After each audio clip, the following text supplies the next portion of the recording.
আজকের এক ঐতিহাসিক মুহূর্তে আমরা উপস্থিত হয়েছি, যেখানে আমরা সংস্কারের পক্ষে থাকা, বাংলাদেশের আজাদির পক্ষে থাকা এবং বৈষম্য বিরোধী, দুর্নীতি বিরোধী বাংলাদেশের পক্ষে থাকা অনেকগুলো রাজনৈতিক দল একত্রে একটি প্ল্যাটফর্মে এসেছি, যেখানে আমরা ঐক্যবদ্ধভাবে আসন্ন জাতীয় নির্বাচন এবং গণভোটে অংশগ্রহণ করব বলে সিদ্ধান্ত নিয়েছি।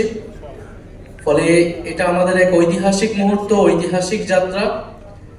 এটা যেমন একই সাথে নির্বাচনী সমঝোতা, একই সাথে রাজনৈতিক গুরুত্ব অপরিসীম। কারণ গণ অভ্যুত্থানের পরে আমরা যে আকাঙ্ক্ষাকে ধারণ করে এগিয়ে যেতে চাচ্ছি, আসন্ন নির্বাচনে এই পরীক্ষার মধ্য দিয়ে আমাদেরকে উতরাতে হবে।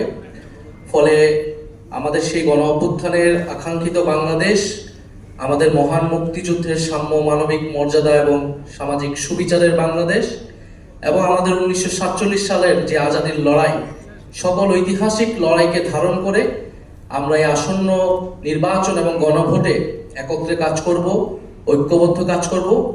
ফলে সারা বাংলাদেশের সকল আসনে, আমি আজকে সকালেও বলেছি যে আমাদের কোনো দলের প্রার্থী থাকবে না আজকে ঘোষণার পর থেকে। সেটা আমাদের এই নির্বাচনী সমঝোতা বা 11 দলীয় নির্বাচনী ঐক্য, তাদের প্রার্থী হিসেবে তারা বিবেচিত হবে। এবং আমরা সবাই সবাইকে সহযোগিতার মাধ্যমে জনগণের পক্ষে, এর পক্ষে আমরা এই নির্বাচনকে ফলাফল নিয়ে আসব এবং বাংলাদেশ সামনের দিকে এগিয়ে যাবে, এটাই আমাদের প্রত্যাশা। Channel B+